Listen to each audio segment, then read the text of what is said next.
Civil ইঞ্জিনিয়ারিংয়ের একটা দারুণ ইন্টারেস্টিং আর খুব জরুরি টপিক নিয়ে আজকে কথা বলা যাক। সেটা হলো স্লোপের স্টেবিলিটি বা ঢালের স্থিতিশীলতা। মানে ধরুন পাহাড় কেটে রাস্তা বানানো হচ্ছে বা নদীর ধারে কোনো বাঁধ তৈরি হচ্ছে, সব ক্ষেত্রেই এই বিষয়টা কিন্তু একেবারে মূলে। আচ্ছা, একটা সিনারিও ভাবা যাক। একজন ইঞ্জিনিয়ার হিসেবে একটা খাড়া পাহাড়ের সামনে দাঁড়িয়ে কাজটা হলো ওই পাহাড় কেটে একটা সেফ রাস্তা তৈরি করা। সবচেয়ে বড় ভয়টা কিসের? ল্যান্ডস্লাইড, তাই না? মানে ভূমিধস। এখন প্রশ্ন হলো, যে রাস্তাটা ডিজাইন করা হচ্ছে সেটা কি আদৌ টিকে থাকবে? এই বড়সড় প্রশ্নের উত্তরটাই কিন্তু লুকিয়ে আছে স্লোপ স্টেবিলিটি অ্যানালাইসিসের ভেতরে। ব্যাপারটা কি বলুন তো? আসলে মাটির ভেতরে না সবসময় একটা যুদ্ধ চলছে। হ্যাঁ, একটা টানাটানি। একদিকে এমন কিছু ফোর্স আছে যারা স্লোপটাকে ভেঙে ফেলার জন্য উঠে পড়ে লেগেছে, আর অন্যদিকে কিছু ফোর্স আছে যারা তাকে শক্ত করে ধরে রাখার চেষ্টা করছে। এই লড়াইটাই হলো ড্রাইভিং ফোর্স বনাম রেজিস্টিং ফোর্সের খেলা। তাহলে এই যুদ্ধের দুই প্লেয়ারকে একটু চিনে নেওয়া যাক। একদিকে যারা ভিলেনের মতো কাজ করছে, মানে ড্রাইভিং ফোর্স, তাদের দলে আছে গ্র্যাভিটি, মানে অভিকর্ষ, যেটা মাটির ওজনকে সোজাসুজি নিচের দিকে টানছে। আর আছে জলের ওজন। এদের একটাই উদ্দেশ্য, স্লোপটাকে ধসিয়ে দেওয়া। আর অন্যদিকে হিরো হলো মাটির নিজের ভেতরের শক্তি, মানে তার শিয়ার স্ট্রেংথ। এর আবার দুটো ভাগ। একটা হলো কোহেশন, যেটা মাটির কণাগুলোর মধ্যে একটা আঠার মতো কাজ করে, তাদের একসঙ্গে ধরে রাখে।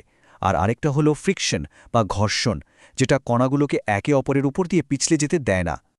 তো এই লড়াইয়ে শেষ পর্যন্ত কে জিতবে, ভিলেন না হিরো? এটা ইঞ্জিনিয়াররা বোঝে কি করে? এর জন্য একটা স্কোর কার্ড আছে। আর ইঞ্জিনিয়ারিংয়ের ভাষায় এই স্কোর কার্ডটার নাম হলো ফ্যাক্টর অফ সেফটি। এই ফ্যাক্টর অফ সেফটি, যেটাকে আমরা এফ দিয়ে লিখি, এটা আসলে একটা রেশিও বা অনুপাত। সহজ করে বললে, মাটির প্রতিরোধ করার মোট ক্ষমতা, মানে তার শিয়ার স্ট্রেংথ, আর স্লোপটাকে ভেঙে ফেলার জন্য যে স্ট্রেস তৈরি হচ্ছে, এ দুটোর অনুপাত। ব্যাপারটা অনেকটা ব্যাংক ব্যালেন্সের মতো। মানে অ্যাকাউন্টে কত টাকা জমা আছে আর তার ওপর খরচের চাপ কতটা। সোজা হিসাব। এখন দেখুন, এফের ভ্যালু যদি ঠিক 1 হয়, তার মানে কি? তার মানে হলো প্রতিরোধ করার শক্তি আর ভেঙে ফেলার শক্তি একদম সমান সমান। মানে স্লোপটা একেবারে কিনারায় দাঁড়িয়ে আছে, যে কোনো মুহূর্তে ধসে যেতে পারে। ইসিলিয়ে ডিজাইন করার সময় আমরা সবসময় একটা সেফটি বাফার রাখি। আমাদের টার্গেট থাকে এফের মান যেন অন্তত 1.5 বা তার বেশি হয়। এটাই সেফ ডিজাইনের গোল্ডেন রুল। এটা মাথায় গেঁথে নিতে হবে। তাহলে একটা প্রশ্ন আসতেই পারে, যদি কোনো স্লোপের ফ্যাক্টর অফ সেফটি 1-এর কম হয়, তাহলে সেটা ঠিক কি বোঝায়? ওকে, তো আমরা সেফটি মাপার উপায়টা তো বুঝলাম। এবার চলুন দেখি এই এফের ভ্যালুটা ক্যালকুলেট করা হয় কি করে।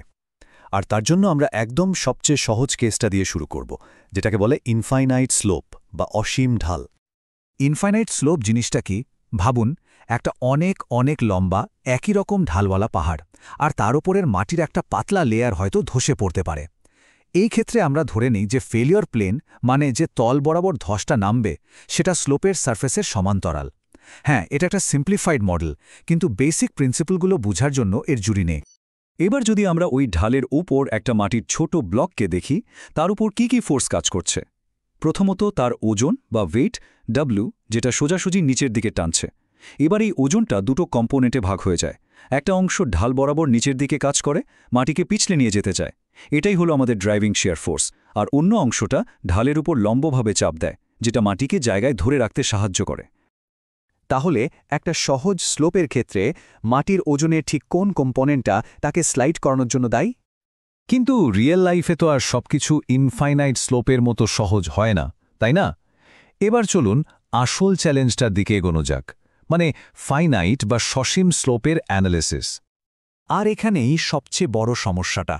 বাস্তবে যে ল্যান্ডস্লাইডগুলো হয়, সেগুলো সাধারণত একটা স্ট্রেট লাইন বরাবর হয় না, বরং একটা বাঁকা বা কার্ভড সারফেস বরাবর হয়। আর যেই সারফেসটা কার্ভড হয়ে গেল, অমনি আমাদের সহজ ক্যালকুলেশনসগুলো আর কাজ করে না।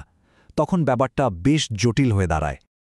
তাহলে ইঞ্জিনিয়াররা এই জটিল সমস্যার সমাধান করে কিভাবে?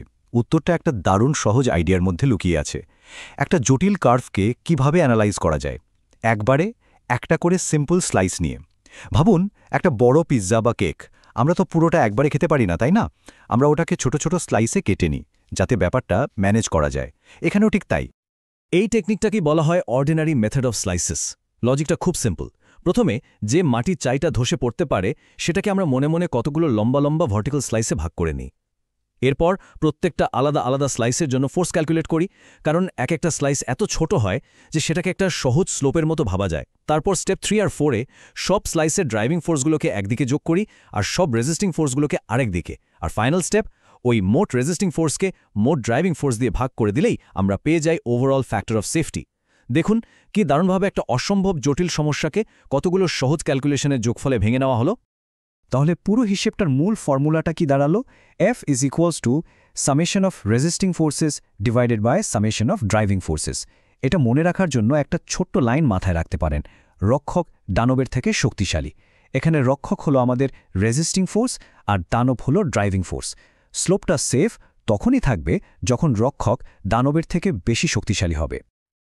তাহলে সবকিছু শোনার পর আরেকবার ভাবা যাক, ইঞ্জিনিয়াররা একটা পোটেনশিয়াল ল্যান্ডস্লাইড মাসকে অ্যানালিসিসের জন্য স্লাইসে ভাগ করে কেন? চমৎকার।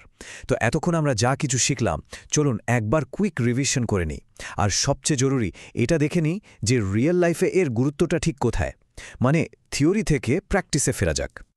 এই স্লোপ স্টেবিলিটি অ্যানালিসিস ঠিক কোথায় কোথায় মাস্ট?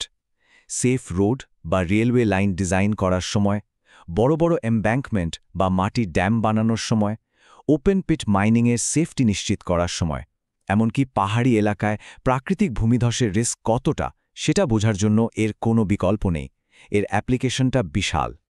একটা কথা মাথায় রাখা খুব জরুরি, স্লোপ স্টেবিলিটি বোঝাটা শুধু পরীক্ষায় নম্বর তোলার জন্য নয়, এটা হলো রেসিলিয়েন্ট ইনফ্রাস্ট্রাকচার, মানে মজবুত আর দীর্ঘস্থায়ী পরিকাঠামো তৈরির একটা ফান্ডামেন্টাল স্কিল। বলতে গেলে এটা মানুষের জীবন বাঁচানোর একটা জ্ঞান। আর ভাবুন ভবিষ্যতের টেকনোলজি নিয়ে, যেমন অ্যাডভান্সড কম্পিউটেশনাল মডেলিং বা রিমোট সেন্সর। এই সমস্ত হাইটেক জিনিসপত্র কিন্তু আজকের শেখা এই বেসিক প্রিন্সিপালগুলোর ওপরেই দাঁড়িয়ে আছে। ফাউন্ডেশনটা যদি শক্ত না হয় তাহলে কিন্তু বড় বিল্ডিং দাঁড় করানো যায় না। শেষ করার আগে একটা প্রশ্ন রেখে যাই। আমরা সবাই জানি ক্লাইমেট চেঞ্জের ফলে বৃষ্টিপাত আরও তীব্র হচ্ছে, আরও বাড়ছে। তো এই পরিস্থিতিতে একজন ইঞ্জিনিয়ারের স্লোপ স্টেবিলিটি নিয়ে যে জ্ঞান, সেটা আমাদের সমাজের জন্য ভবিষ্যতে আরও কতটা বেশি ক্রিটিক্যাল হয়ে উঠবে, এটা নিয়ে একবার ভাবা যেতেই পারে।